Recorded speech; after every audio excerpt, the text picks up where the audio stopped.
How often should you get x-rays for scoliosis? X-rays are important for scoliosis for many different reasons. And the first thing we have to understand is that scoliosis is the development of an unnatural sideways curvature. And this curvature has rotation associated with it, making it a complex three-dimensional condition. And the X-rays are the gold standard in diagnosing and assessing the size of scoliosis. And it can tell us what's happening in and around the spine as the curve is either progressing or not progressing, or as it's responding to treatment. So X-rays are the most reliable diagnostic tool. And the reason why, because X-rays are taken very quickly, meaning there's not a lot of time associated in taking an X-ray. So there's no movement associated with an X-ray, and they're relatively quick. And since they're not scans, they take the entire scoliosis and compress it into a two-dimensional reading or film, so you can see everything overlapped on each other. There are no treatment guarantees, but when there's early detection associated with the scoliosis X-ray, it's very often leads to more likely to have a positive treatment outcome or more successful treatment over time. So therefore, since we know scoliosis is a progressive condition, it is in nature to worsen over time. Having a tool that can help us identify scoliosis curves is really invaluable, and especially in treatment, because we can see as patients are being treated, if they're getting better and their curves are reducing, we know that we can have a positive impact on how the curve is progressing over time. So the way you measure a scoliosis is something called a Cobb angle. And a Cobb angle measurement is taken when you look at a scoliosis X-ray. And this is the key condition variable. And it actually determines how severe scoliosis is and how we categorize it. It is measured by drawing lines on the topmost tilted vertebra and comparing that to the most tilted vertebra on the bottom of the curve, and drawing intersection lines that actually give us an angle. And this angle is measured in degrees. The higher the Cobb angle, the more tilted the vertebrae are, and therefore means the larger the scoliosis is. There is also something called the apex. The apex of the curve is the most horizontal vertebra in the center, in between those two most tilted vertebrae. And the apex can help us determine the location of the scoliosis, whether it's a thoracic scoliosis, a thoracolumbar, or a lumbar scoliosis. So the larger the Cobb angle means the more severe the scoliosis, means the more misaligned the spine is, and typically the more rotation that's associated with it. The bigger the scoliosis, the larger the rotation that tends to happen. Those things tend to go hand in hand. And therefore, we know since the higher the Cobb angle, the more severe condition, we know that this can help us classify the scoliosis as a mild scoliosis, moderate scoliosis, or severe or very, very severe scoliosis. X-rays can help us monitor scoliosis not only as it progresses over time, but it can also help us determine whether a person is responding properly to treatment. And this is very important in both scenarios. We know the number one thing that causes progression, especially in children, is growth. Growth is by far the fastest trigger for progression, and it is most relevant diagnosed form of scoliosis, which we call idiopathic scoliosis in the adolescent form. And this is normally diagnosed between 10 and 18 years of age. Now, in adolescence, we know in this stage, kids have a chance of progressing very rapidly due to puberty. And this is characterized by rapid growth spurts. For girls, it's younger in stage. It's between 10 to 14 years of age. And for boys, it tends to be a little bit later. It's like that 13 to 18 years of age. But when this progression or this growth tends to happen, this is when curves progress. And unfortunately, the way most patients are treated, they're not taking into account the unique growth for that person, meaning we can't predict when a patient will grow. They can grow at any time and in any stage during that phase. It's not going to happen at 3 months or 6 months every single time for one person, meaning they can grow at any time. So since growth is unpredictable, progression can also be unpredictable.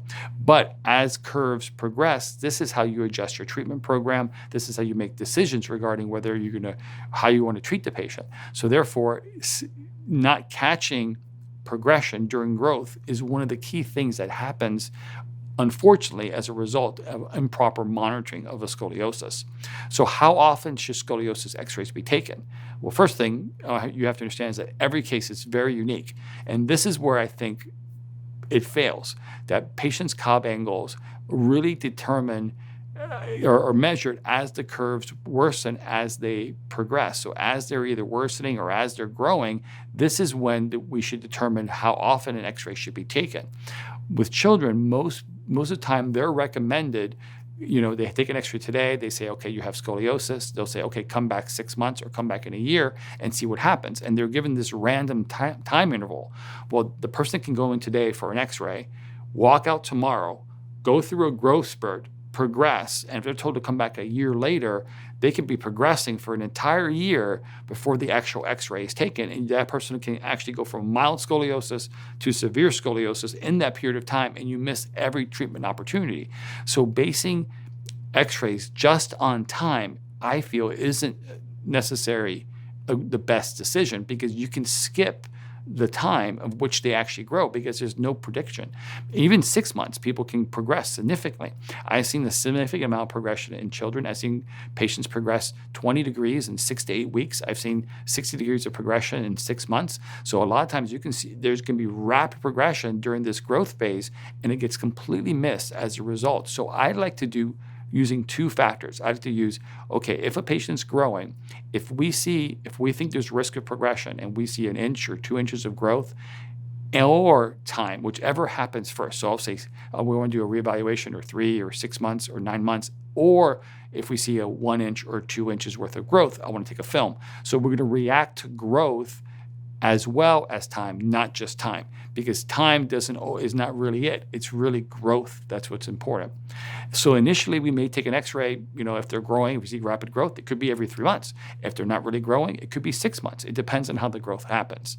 Now, on younger patients, we tend to monitor more closely because the growth happens quickly, where in older patients, we tend to monitor less oftenly because growth is not happening as quickly.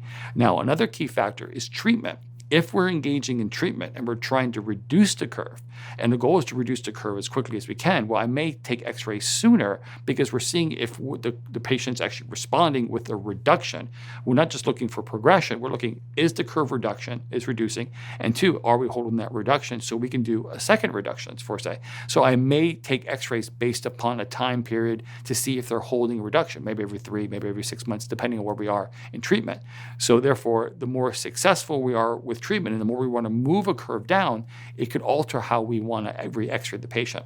So factors depending x-ray can include many different things, whether the patient's actively in treatment, whether they're growing, and then the severity. Curves that are more severe, you're typically going to x-ray more often because they're more likely to progress.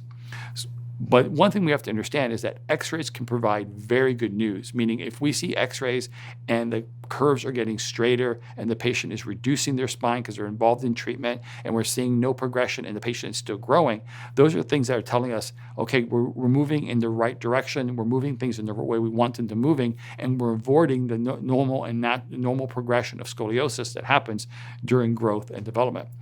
If we're seeing scoliosis progress, and when we're taking these multiple x-rays, we can react with the appropriate treatment to help manage or curb off the progression and reduce the curve. So taking x-rays are by far the most important way of determining how we want to manage a scoliosis. In addition, as we're taking x-rays and we're seeing how they respond to treatment, if we're seeing reductions, it tends to be very motivating for patients, meaning if patients are actively engaged in treatment and they're seeing their curves get straighter and they're seeing their posture improve, it is by far the most motivating factor for patients wanting to continue on with their treatment because they want to build one reduction on top of another reduction and see their spine continue to improve. So that's the reason why our patients tend to comply very well with treatment, because the x-rays shows what kind of, it shows the results of their efforts. And that could be very, very rewarding. So the x-rays don't have to be bad, meaning they're just because they're just maybe seeing worsening or we're monitoring for worsening. If we're seeing improvement, they can be having very positive reinforcement on terms of what the patient's trying to achieve. It can help us customize the specific treatment that they're receiving to be more effective on their next phase of treatment. So frequent x-rays are important for patients as they're going through growth because we can determine if the curve is progressing. How frequent those x-rays are will vary depending upon how fast the person grows and whether the person has a high risk for progression. Also, x-rays can be used to monitor the spine about how they're responding to treatment and can be invaluable in us determining how to modify the treatment as the person's responding successfully to the treatment program that they're under. Thanks for watching. I hope you found this information helpful. If you'd like to hear about other topics and information on scoliosis, type in the comments below and let us know. And finally, subscribe and hit the bell icon to be notified of when we publish content. Thanks.